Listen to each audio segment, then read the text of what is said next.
Greetings and welcome aboard Zach Back's Carousel of Theme Parks podcast. Now, most carousels just go round and round without getting anywhere, but on this one, we'll be talking theme parks. And now, here's your host, Zach Back. Alright, and welcome to this episode of the Carousel of Theme Parks podcast. I'm so happy that you're here today, as we are going to be talking about another one of my new favorite theme parks, Holiday World and Splashin Safari. Now, I'm going to refer to this park as both of the names since that is their official title. But this is an exciting park that I honestly went to on a whim, mainly because of things I had heard from visiting the IAPA Expo and seeing all of the teasers for their newest roller coaster, Good Gravy. I was fascinated with that idea, and my family, we all was like, let's go. And so I did some research into the park, and I was like, oh my gosh, they have so many cool wooden roller coasters. It looks like a fun place to visit. So we made a road trip, and we visited. But I was actually fascinated in this episode to learn so much about the park itself and its history, because I had heard that Holiday World claims to be the first American theme park. So we're going to kind of like look into this. We're going to take a look, see where the facts lie, and we're going to find out more today here on the Carousel of Theme Parks podcast into the history of Holiday World and Splashin Safari.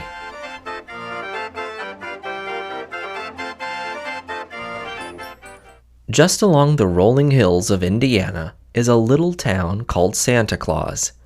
In this town is a family-owned theme park known as Holiday World and Splashin Safari. This park has been through a lot in over 75 years since it started with just a post office and a few dreams. It has also claimed the title of America's first theme park. It's a beautiful place with a beautiful story, but in order to understand it, one must travel back over 175 years to the beginnings of a little town, Santa Claus, Indiana.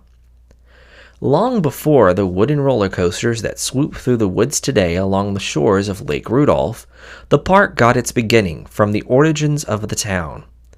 In the year 1846, this community decided to call themselves Santa Fe, which was just 5 miles east of the Lincoln homestead. Yes, the Abraham Lincoln. By the 1850s, it was prospering and it was home to over 40 families. The town initially applied for a post office under the name of Santa Fe, Indiana, but the post office department withheld approval due to the post office existing under a similar name in Santa Fe, Indiana. Due to this, they instructed the town to choose a new name.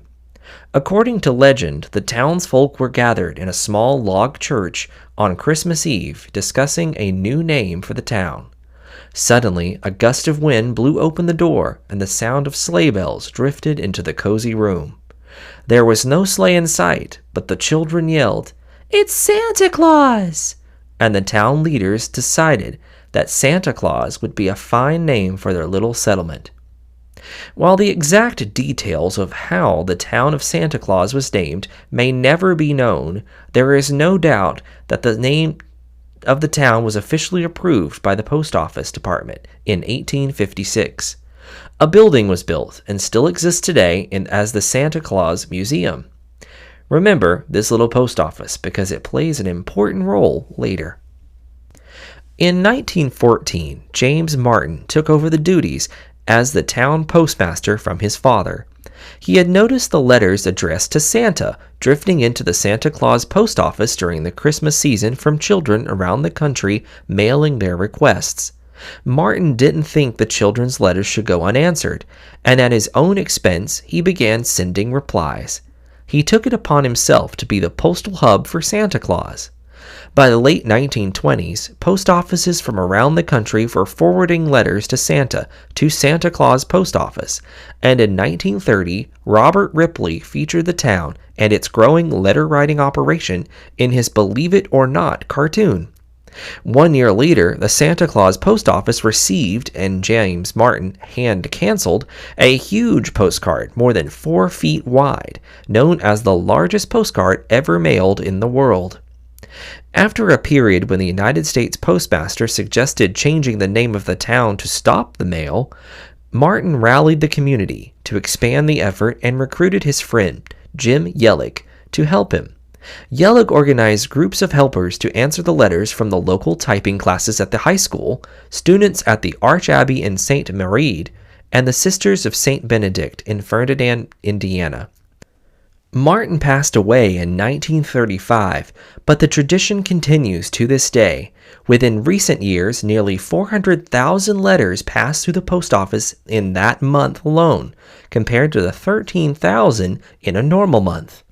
To this day, the town's Santa Claus letter operation remains a family affair, with Jim Yellig's daughter, Pat Koch, leading the community operation effort.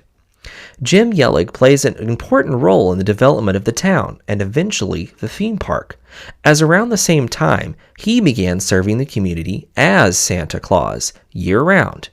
He participated in hundreds of parades and events as Santa Claus, often for the American Legion. Jim made numerous appearances as Santa Claus during the 1930s and 40s, and eventually even the official Santa at the Santa Claus Land. Jim's daughter, Patricia, now simply Pat Koch, and her father-in-law, Louis, is where the beginnings of Santa Claus Land, now Holiday World, came to be. In 1843, a man named George Koch left Germany for the United States, where he arrived in Evansville, Indiana, and in 1873 established the George Koch Tin Shop with help from his wife and 3 sons. After George's death in 1903, the family changed the name of the company to George Koch Sons, Incorporated. One of the sons, Louis, was named secretary and treasurer. Louis married Clarice in 1903 and had 9 children, with William, Bill, as their middle child. Bill would later marry Patricia Yellig. This connection to Santa and the Christmas for the Koch family began during World War I, when no toys could be imported from Europe. Louis experimented with tin and developed tin horns as Christmas gifts for his children. As word traveled, orders came pouring in, and the company began production of his first mass-produced manufactured product. Between the wars, Louis and Clarice began dreaming of a children's park in the hills of southern Indiana. Louis would think of the thousands of tourists who would arrive in Santa Claus on a family drive during the Christmas season and find little to do other than visit the post office. World War II deferred Louis's dreams, but did not kill them. Before the war, Louis began purchasing land around the area of Santa Claus from previously defunct tourism attractions and built a small residence on the site, and was very involved in overseeing construction after they broke ground on August 4th of 1945.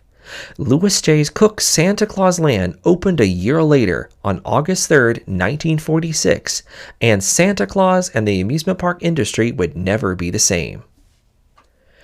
There were other themed attractions operating in the country, most notably Knott's Berry Farm in California. Knott's got its start in 1920 when Walter Knott started farming berries.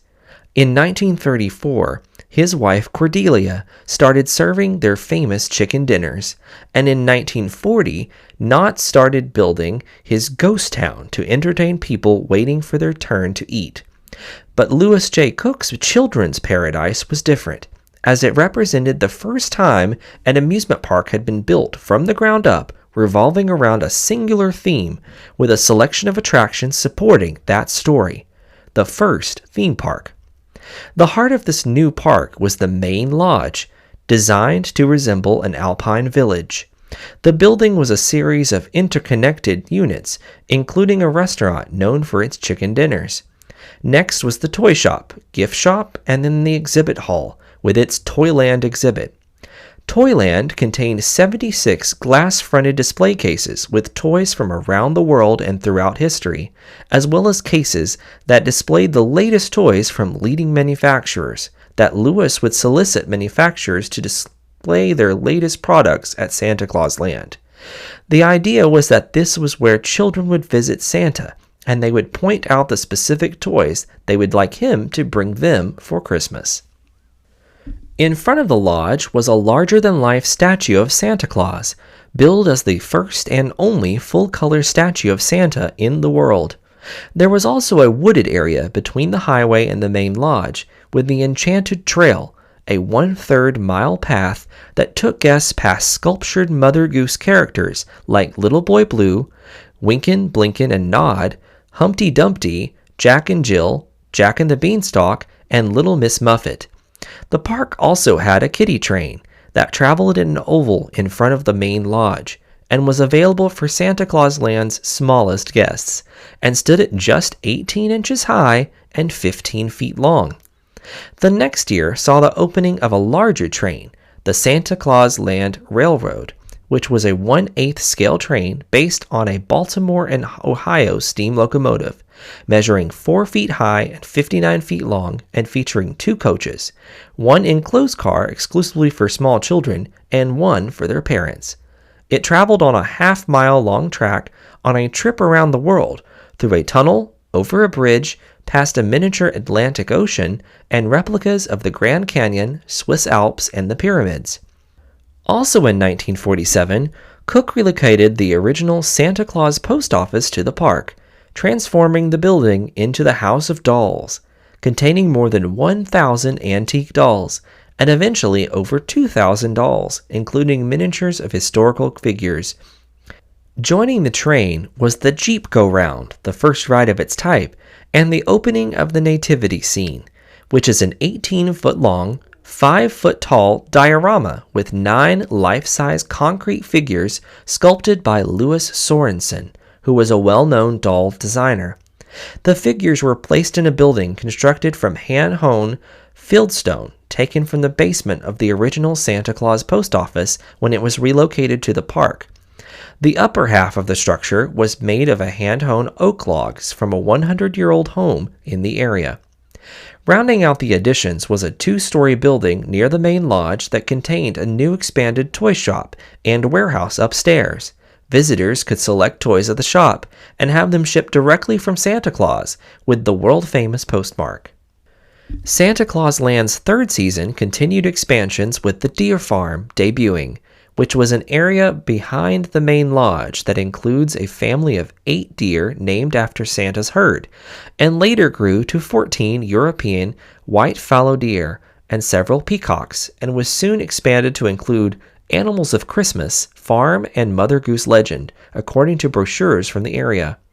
Additionally, the park's restaurant was transformed into the Christmas room, featuring scaled-down tables and chairs for children, distinctive murals painted by Louis Sorensen, bowls of tropical fish adorning the room, and the beloved tradition of baked Alaska dessert. By 1948, nearly 25,000 cars visited the town of Santa Claus, with many stopping off at Santa Claus Land. That year also saw change, as Louis gave up the reins to his son Bill Cook full-time to begin operating the park. By 1950, Santa Claus Land was a well-established destination, with total attendance estimated at 250,000. But despite this, Louis still owned the park and was working at the company's Evansville Metals plant. And in 1951, Louis and his children voted to place the park up for sale, a decision opposed by the park's employees. However, the family would be very selective with who would be sold the park, with provisions to prevent over-commercialization of the business, including the sale of alcoholic beverages. Despite the park being up for sale, Louis was not going to neglect the park, as in 1953, the family opened the Hall of Famous Americans, a wax museum costing $35,000 with moments in history represented with 39 life-size figures in 17 settings. Eventually, the hall held over 50 figures, all made by Louis Sorensen. Throughout 1953, A for sale sign hung over the park with an asking price of $360,000. The operation generated 3 prospects: a grocery store chain from Cleveland, 2 souvenir manufacturers from Miami, and a business person from Detroit.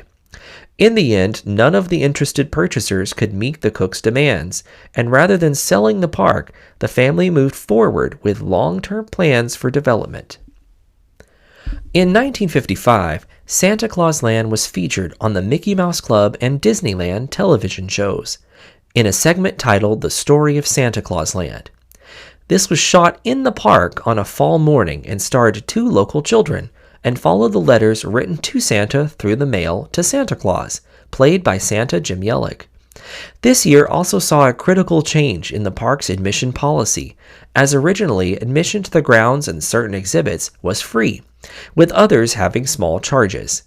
Now, visitors were charged 50 cents to enter the grounds, and children under 12 were free, in keeping with the original vision of Louis J. Koch, where children should never have to pay to visit with Santa.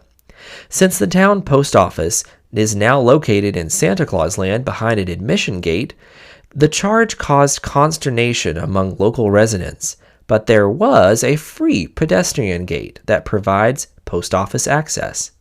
Santa Claus Land also broke new ground by offering one of the industry's first season passes, offering Santa Claus area residents unlimited visits for only $1. With Disneyland changing the industry, Bill Koch announced plans to expand the park's size by 50% for the 1957 season, with the original Santa Claus Land area remaining the same, but new attractions called Pioneer Land, with an Indian village and Pioneer Village with life-size figures created by Louis Sorensen.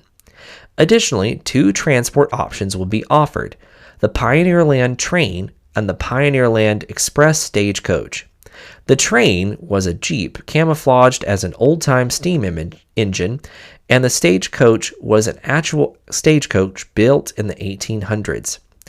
Next to an area housing a miniature circus, a new kiddie ride area was built with the kiddie train, Jeep go-round, and 2 new rides: a streetcar built by a park employee, and the Pumpits, which was a handcar ride built by Harold Chance, who would later go on to found Chance Rides, one of the world's largest amusement ride manufacturers. Other new additions were the Dogwood Amphitheater, a picnic area, the 7-acre Lake Rudolph, a larger parking area, and a new entrance arch near the parking lot where the admission was collected. As the facility continued to expand, Bill Koch felt that the facility needed a new name that would be less seasonal and more fitting for a year-round operation, and thus a naming contest was created. In the end, a 10-year-old submitted the name Pleasure Park, that was changed to Pleasure Land by the judges to follow the land in the name of each of the park's major divisions. Once all was done, the park remained Santa Claus Land, and the Pleasure Land name was only given to the kiddie rides area. However, the name change foreshadowed something some 30 years later. In the late 1950s, another landmark stood out in the park with a 67-foot-tall, world's largest living Christmas tree near the post office, which was removed in the 1970s due to disease. As the 1960s came, so did a merger that would be critical for Santa Claus Land: the marriage of Bill Koch and Patricia Yellick, the daughter of Santa Jim Yellick. For this decade also saw more rides added to Pleasureland, and the park switched to pay-one price admission. In 1967, the park was promoting 13 different exhibits, including Pioneer Land, Mother Goose Land, Toyland, House of Dolls, Circus, and the Nativity Scene. In December of 1965, Bill Koch announced the plans for a 5-year, $3 to $5 million expansion plan that would turn Santa Claus Land into the 3rd largest theme park in the United States, surpassed only by Disneyland and Six Flags Over Texas. The largest component of this plan was a 1,500-acre residential development dubbed Christmas Lake Village, promoted as a place to build a second home or retirement home, with recreational amenities such as 3 lakes, Lake Holly, Lake Noel, and Christmas Lake, golf course, swimming pool, bridle paths, and tennis courts. In come the 1970s. The park continued to blossom, with the new expansions starting in 1975, including a scrambler, bumper cars, a tilt-a-whirl, and more. By 1976, a major addition to the area around Santa Claus was opened, Interstate 64, which brought new access directly to the park.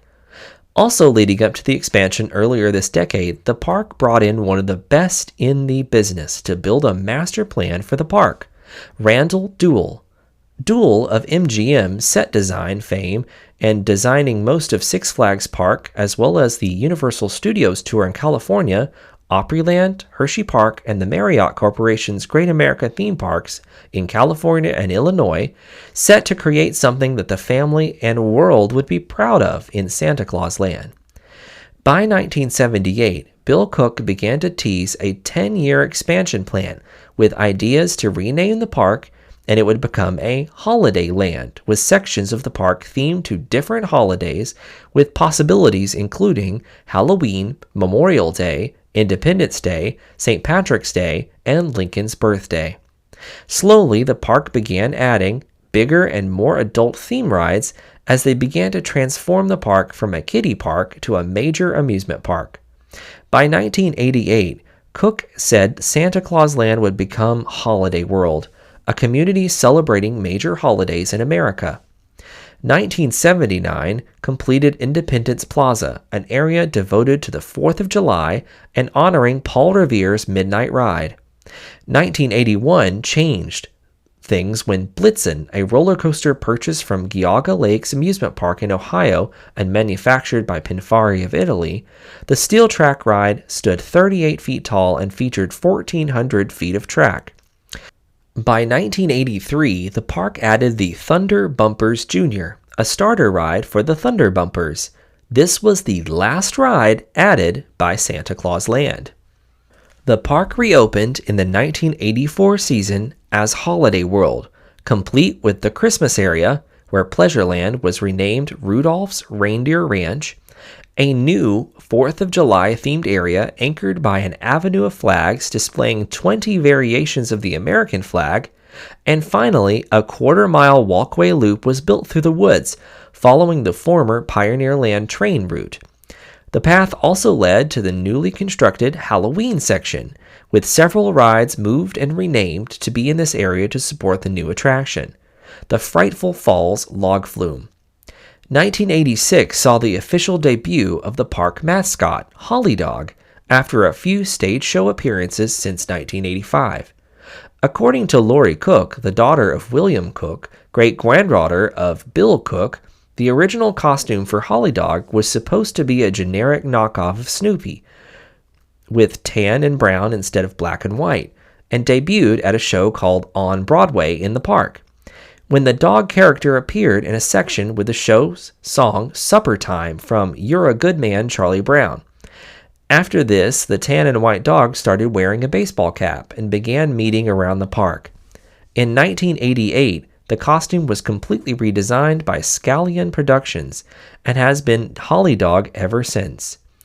Other characters have come from this, representing different areas of the park, including George the Eagle for 4th of July, Kitty Claus, a cat for Halloween, and eventually Safari Sam, a crocodile for Splashin' Safari. The 1990s saw Raging Rapids, Will Cook's, which was Bill's son and now president of Holiday World, first big project. Raging Rapids was a river rapids ride that would wind through the paths of boulders, trees, geysers, and tunnels, with the grand finale through the abandoned town of Boulder Canyon, which according to legend was destroyed by an earthquake and flood in the 1880s. 1993 brought the opening of the park's water park, Splashin' Safari. Bill and Will Cook had an ambition for something larger for the theme park in the coming years, though, and in preparation for the park's 50th anniversary in 1995, and that would be the park's first wooden roller coaster, Raven. The Raven opened in 1995 and is a Custom Coasters International, now by extension Gravity Group, CCI coaster, designed to mimic the terrain and movement of the nearby famous roller coaster at Kings Island, the Beast. The Raven took just under 9 months to complete at just over $2 million. It was the most expensive addition to the park in its history up to that time. The station resembles a Gothic Victorian-style home, reminiscent of the house featured in Alfred Hitchcock's movie Psycho, or even that of the Addams Family, and built in-house by Holiday World's carpentry team.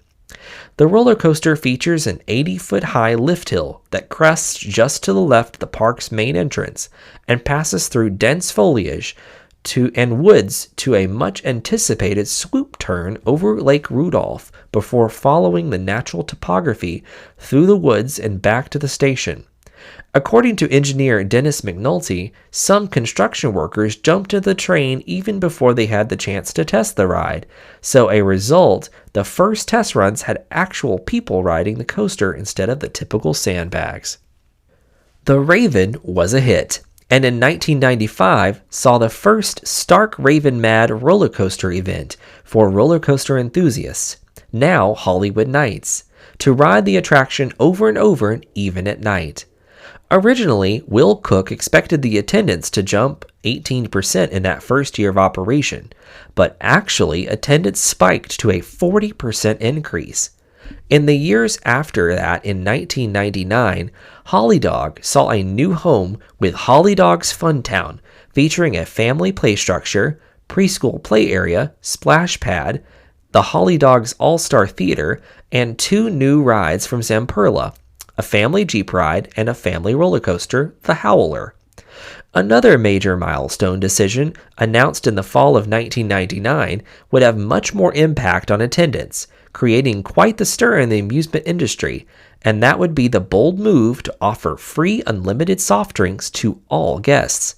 This promotion originally started out of an idea from the director of sales for the park, Mike Johannes, who had the idea after a cruise where he found an issue was the lack of unlimited drinks.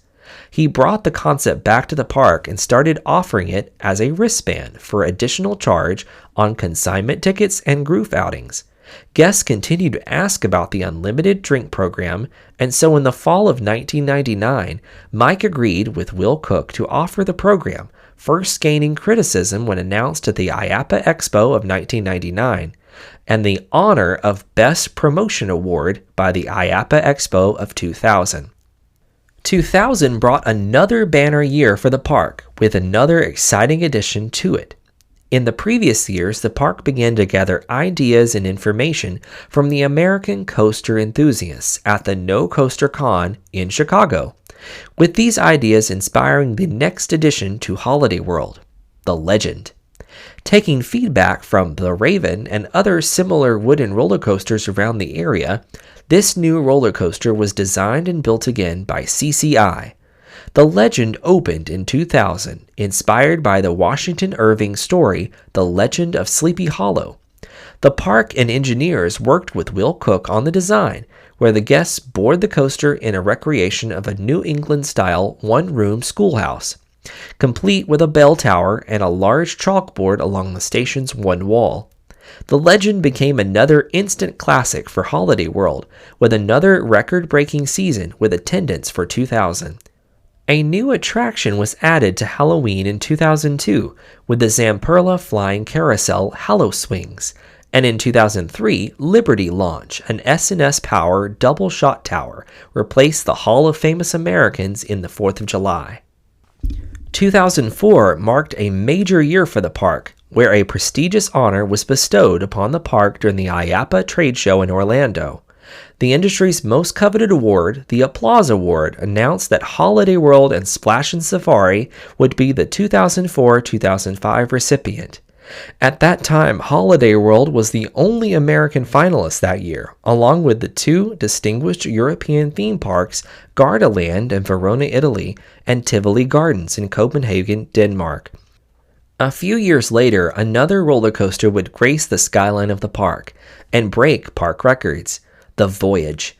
In 2006, a wooden roller coaster with steel supports, designed by the Gravity Group, once known as CCI or the Parties of CCI, opened to rave reviews. Built as an out-and-back roller coaster, it became the second longest in the world at 6,442 feet with a maximum speed of 67.4 miles per hour and a record of 5 underground tunnels. As a part of the pre-opening phase for this attraction, instead of using sandbags or water dummies to test the ride, the park used what was easily available in the cornfields of southern Indiana, 100-pound sacks of corn. The coaster performed flawlessly, and its cornfield sacks traversing the course. Unfortunately, the sacks containing the corn weren't as sturdy as first thought, as thousands of kernels of corn were flung all around the ride throughout the long course, resulting in an unexpected crop of corn stalks growing around and through the ride structure over the course of the ride's first summer. This new coaster was built as a part of the park's expansion, with new holiday to celebrate, Thanksgiving. This new area included the Voyage with its Pilgrim-era New England structure as the station, and another new major attraction, Gobbler Getaway. This was a light-hearted interactive dark ride from Sally Corporation of Jacksonville, Florida. Housed in an 8,732 square foot building, the attraction takes visitors back in time approximately 200 years to the town of Autumn Falls, where vibrant autumn colors last all year round. Guests in this queue area encounter the animatronic character of Aunt Abigail Van Snoodle, who tells the story of that fateful day in 1775, when all the Farmer Van Snoodle's turkeys disappeared just before Thanksgiving.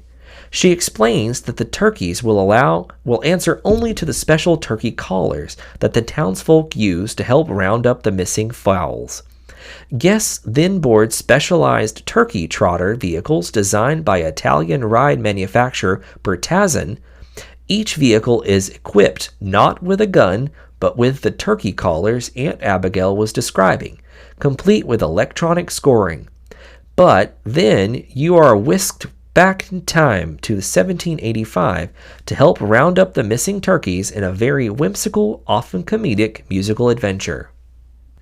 2007 added more to the Thanksgiving section with the Turkey Whirl, and in 2008 a new carousel from Chance Rides was added to the 4th of July with Star Spangled Carousel.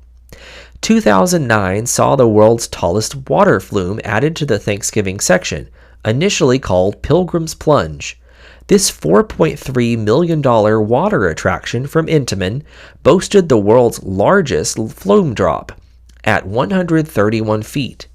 This would be the only attraction to ever be moved into Holiday World without physically moving, when it became a part of Splashin Safari in 2013 and was renamed Giraffica before it closed permanently due to the operational issues by the end of that season.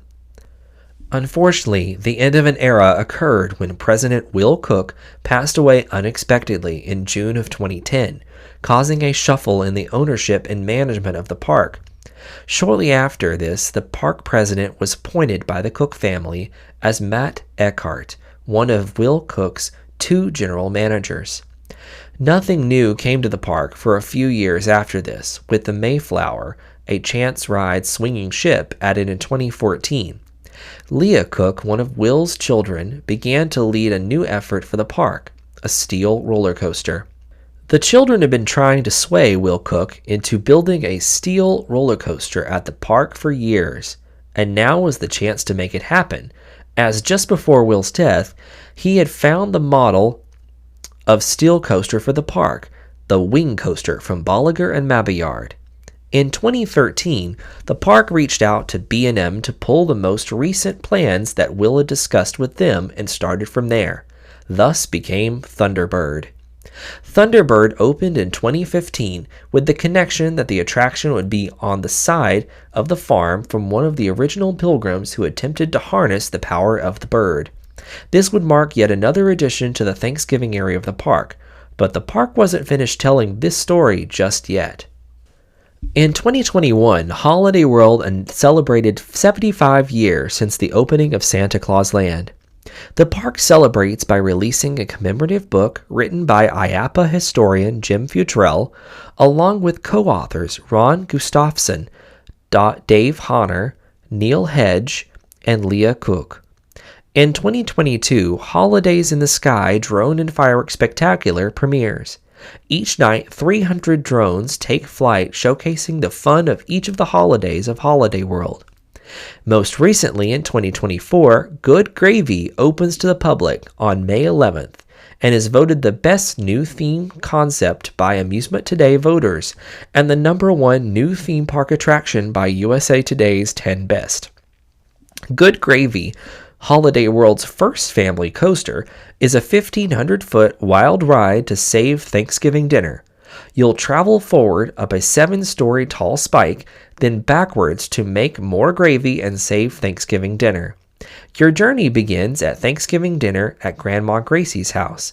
Her sister, Abigail, spends her time at Gobbler's Getaway. Grandma Gracie is renowned for her good gravy, and Grandpa Gavin is its biggest fan. This year, for Thanksgiving, the unthinkable happens. The family runs out of gravy. It's up to you to help Grandma make more good gravy and save Thanksgiving dinner.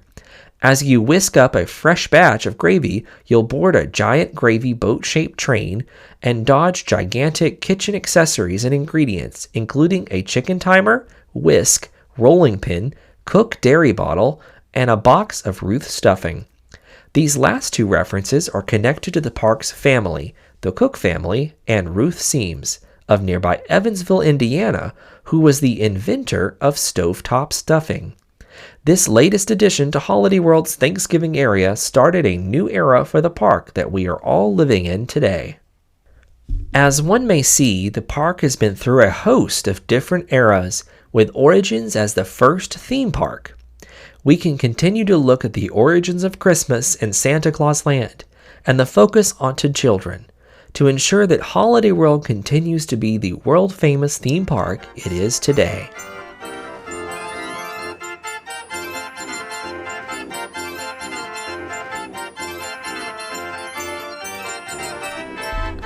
All right, so thank you so much for tuning in to the history portion of this episode. I hope you enjoyed the history and that it made sense to you. This was kind of a summarization of the book that was mentioned at the very end of the episode, that was written about the 75 years of America's first theme park. So you will find, if you look at the annotated version of like the script for this episode, you will find it has a lot of references to different pages in this book. So there's only a couple sources that I used outside. This was more for the stuff that happened after the book was written, which obviously there was a few things that happened, but not quite as much detail at the end as I like to prefer. But I was reaching the end of the time that I'd like to talk, so I was fine with that. Anyway, so I was super excited to visit Holiday World. I went last summer. That same summer, I went to Kings Island. I went to Carowinds. I went to Holiday World, all in the same summer. And I was super excited to visit Holiday World because I had seen Good Gravy premiere at the IAPA Expo, which I mentioned IAPA a lot. I hope that by this point you understand what IAPA is if you've listened to this podcast enough. It's the International Association of Amusement Parks and Attractions. So it's an international association that connects to all of theme parks and amusement parks and the amusement industry as a whole. And during the expo, they premiered at the Vekoma booth the Good Gravy roller coaster car, which was so cool to see up close and personal, where you could touch it, you could look at it, you could look really close at the artwork, because they were talking that this was the most unique roller coaster vehicle that they had ever created for a theme park. And it was actually hand painted to match the same type of feel of a real gravy boat. So that's pretty cool, I have to say. And I love that fact that they hand painted it just like an actual gravy boat. and it has a unique pattern on it that is unique only to that gravy boat. So that's such a fun little fact. But I will say, when I visited Holiday World, this was something I was kind of surprised to see what this park was about, to kind of explore the park, because I didn't know what to expect from Holiday World. Holiday World was kind of an unknown park to me. I'd heard about it, but I'd never went there. I mean, I used to live in southwestern Virginia, near the Kentucky line, and the most northern that we went was Cincinnati to Kings Island, and we weren't really that far away from Holiday World. We just didn't ever visit it. So I'm so glad that we were able to visit it last summer. I had a great time. But to kind of recap what we did in the park that day, when we arrived, we came into the main parking lot. Now, I did not mention this during the episode. I noticed it was mentioned in the book. I chose not to pull that piece, but Holiday World is one of the few theme parks out there that has never charged for parking. Parking is always free in Holiday World, and it always has been free. And parking is free. Sunscreen is free throughout the park. And of course, the unlimited soft drinks of your choice are free. Now, it's Pepsi products, and they have these lovely little, they call it the Pepsi Oasis. It's little areas around the park to where you can just walk in, grab a cup, fill up a drink, move on with your life. It's so nice. It's so handy to have this free unlimited drinks offering. I noticed, though, that just as kind of the math played, most guests don't really drink that many soft drinks, even when they're free. They estimated that most guests have 2.7 soft drinks a day when visiting a theme park. Now, of course, that number can fluctuate based on people who may not drink as much soda, and other people who may drink a lot more, and maybe the time of year when it's hotter in the summer, because even Indiana has hot summers, or maybe when it's really cold, closer into the end of the fall, because Holiday World typically does not open for winter, which is a strange thing since it started with Christmas, and it's in Santa Claus, Indiana, and it was started as Santa Claus Land. But there was actually a lot of science behind that. They tried for multiple years to keep the park open during Christmas time and during the winter, but it's just far too cold for that, and no one was visiting. So they may attempt it, and there probably have been additional offerings throughout the years. I know they do a Halloween event nowadays, which has been a new kind of shoulder season for them, but they still really haven't dove deep into the Christmas season again, as far as I'm aware. I may be completely wrong on that. I tried to do all of my research, but most of my research this time came from a book that was written like 4 years ago at this point. So, we'll talk about that. You could look it up and see what the newest and latest things are when it comes to Holiday World. But I loved visiting this park. When we walked in, they had trams, and we rode a tram, I believe. Yes, we rode a tram to the front of the park. There was this really cool water tower that's kind of here, and it's decorated with Holiday World and Splashin Safari on the side. But it drops us right at the front promenade.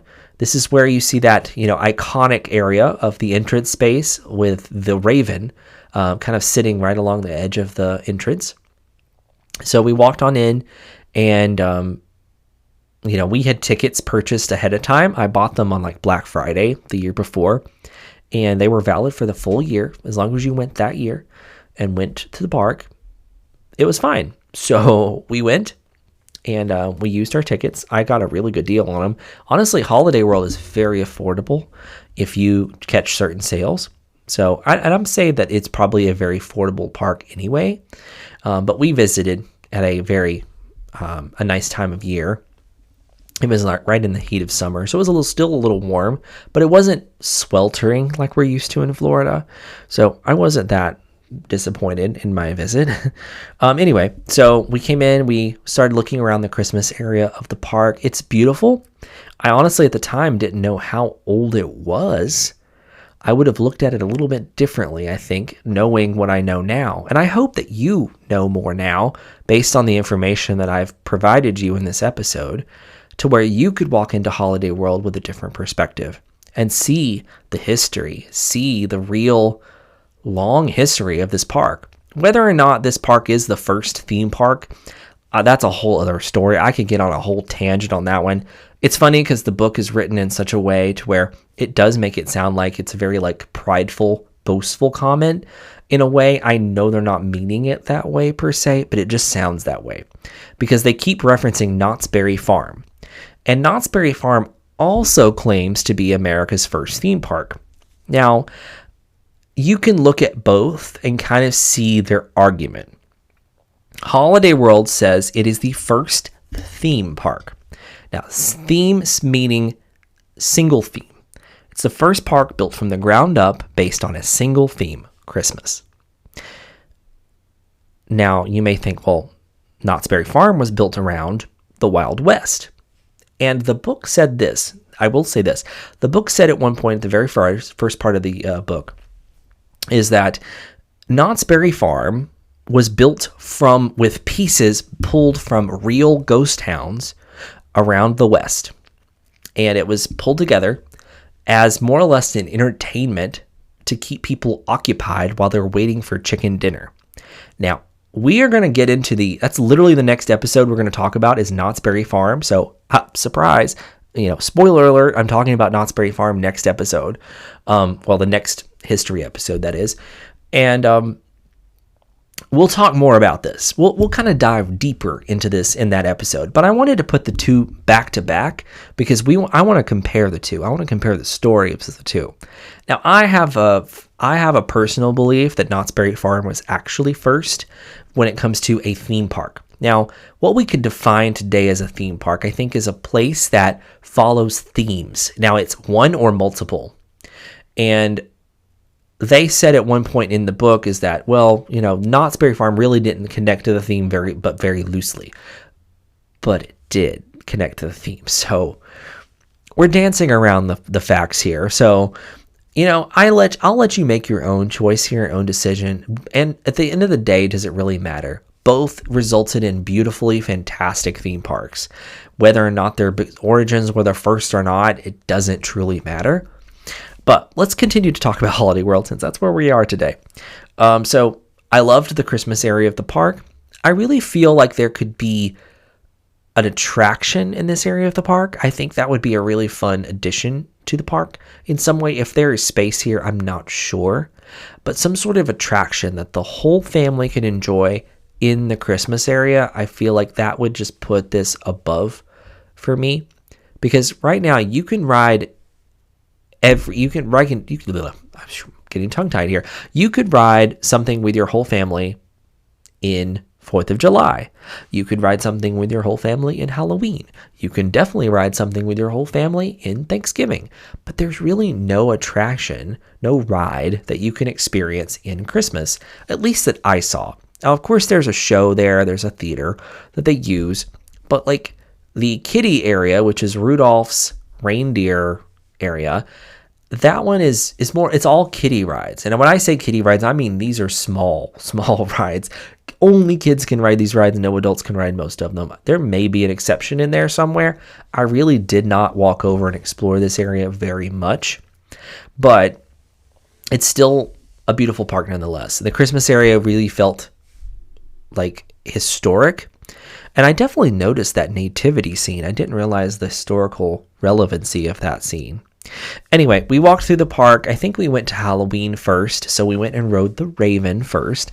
I will say I was not a super huge fan personally of any of the roller coasters inside of Holiday World, except for Thunderbird and Good Gravy. I thought they were amazing. And you may be going, oh no, you're really dissing the Voyage. Here's the thing about the Voyage for me. The Voyage was rough. I was immediately turned off by the roughness. It did have some very thrilling moments. It is definitely a very classic, out and back coaster, which if you have never heard of that, it means it just goes really long, like bunny hills into the distance, and then it turns back and comes back around. Now, the unique part about the Voyage is that it does this fun serpentine through the track, through like the supports on its way back, which is a fairly unique element. But regardless of that, it's a really fun park nonetheless. I loved the Hallow swings in this area. I just love that classic cutesy Halloween theme. And the Hallow swings were adorable. All of that beautiful artwork. This is authentically, in my opinion, one of the most beautiful carousel swing rides that I've seen. Now, I've seen a lot of carousel swings, and they are all completely unique. I really think that these rides are such a beautiful ride, and Hallow Swings is beautiful. I will say, of all the rides I've seen from, I think this is a Chance Rides ride, of all the rides I've seen there, that one was definitely a fun one that I really love the design of, and I think they did a fantastic job. And also, it might have been Zipperla. I'm so sorry. Regardless, moving on. The next one is the Legend. The Legend, I liked it. It was kind of a good in-between. I think in the level of the wooden roller coasters, I liked the Raven most. The Voyage was really close, but it was just more painful. The Legend was just slightly below. I'm talking these coasters are such at a similar level of thrill and excitement. There's just a little pain kind of thrown in the mix, which kind of throws it off for me. But regardless of that, I still find them very, very fun. And I think that they are worth your time to visit. And they are definitely going to be in better shape now than probably anything. Because I know at the very end of the book, I did not mention this, but Holiday World did a lot in the later years to really take care of its wooden roller coasters. And they have this wooden roller coaster refurbishment program that they are constantly working with to make sure that these coasters keep up and running and they're fun to ride for years to come. So that's great. As I mentioned, the Pepsi Oasis was so handy to be anywhere. When you just got thirsty, you could just grab a cup and go to town. You know, it was so easy to do it. I felt wrong. I felt like I was stealing because I'm so used to every theme park anywhere in the world having soft drinks, but you have to pay for it. So this is still one of the only theme parks I know of where you don't have to pay something to get a fountain drink. So that's a very curious, interesting moment in time when you can just walk up to a soft drink machine, fill a cup up, and then walk away without paying anything. It felt wrong, in my opinion, but that was just, I'm used to a certain way of things. I say that probably my favorite area of the park is Thanksgiving, so we'll get there last then. So we kind of swooped around to 4th of July next, so that we kind of got everything in the circle there, because it kind of is a big circle in that section of the park. You can go from Christmas to 4th of July or from Christmas to Halloween, and then it winds through the woods to get back to 4th of July. And there's kind of a crossover that goes by Splashin Safari and then over into Thanksgiving. So we went to 4th of July and Holly Dog Fun Town. We did visit both, and I rode the little train that's here. It was so cute. I rode the Star Spangled Carousel. I'm a carousel guy. I loved that one. It was a very good Chance Rides carousel, I will say.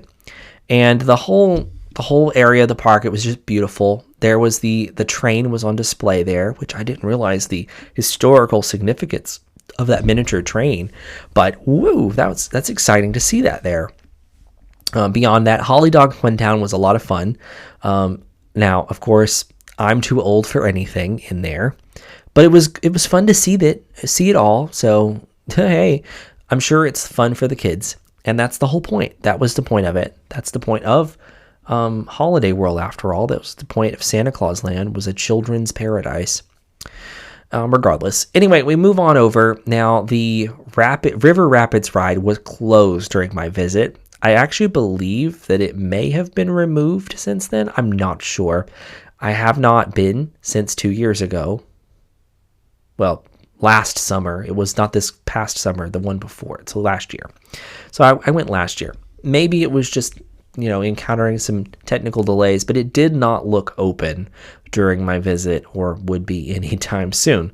So I don't know. But regardless of that, we went over into Thanksgiving.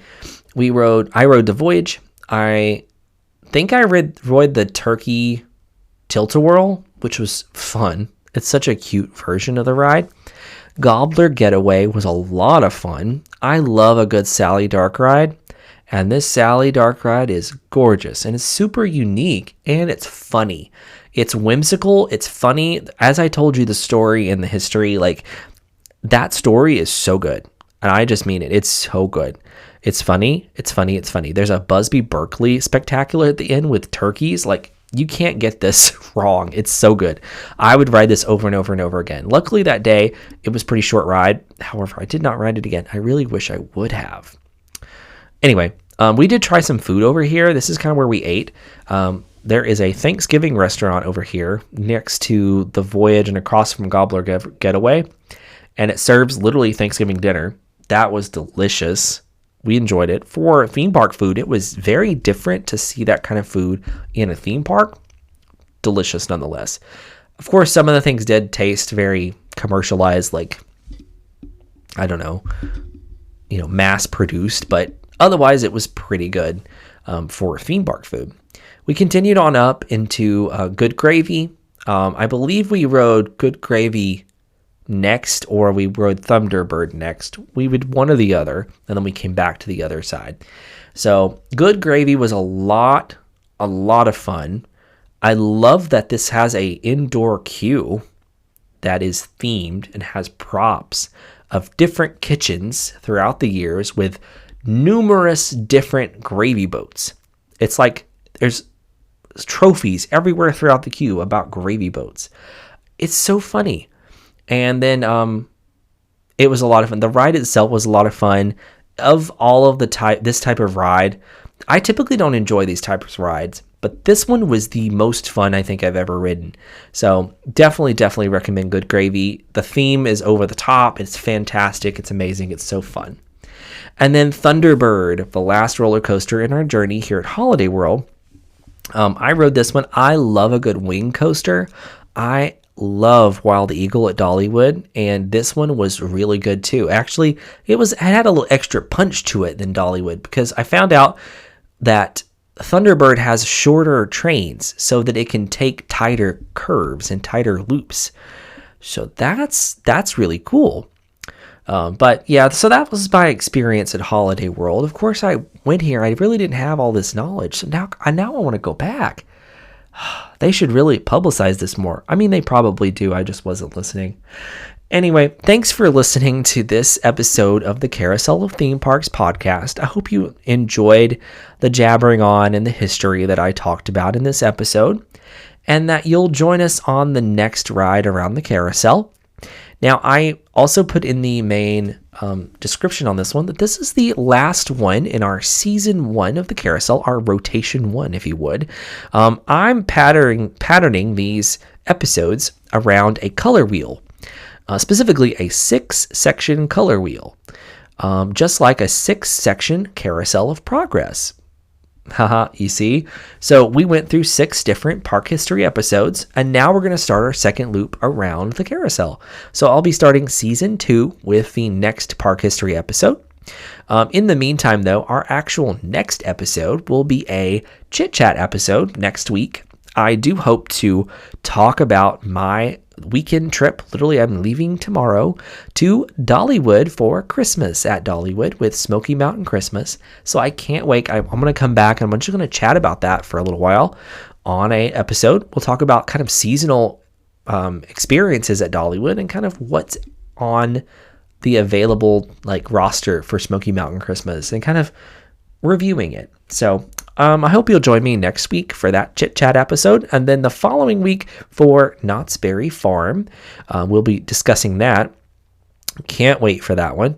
And we'll move on into the next episode after this. So I'm going to leave with this. We'll have one little small segment where I'll talk about my sources for this episode, which are all direct from Holiday World. So that's easy. But I'll see you on the next episode and in the next ride around the carousel.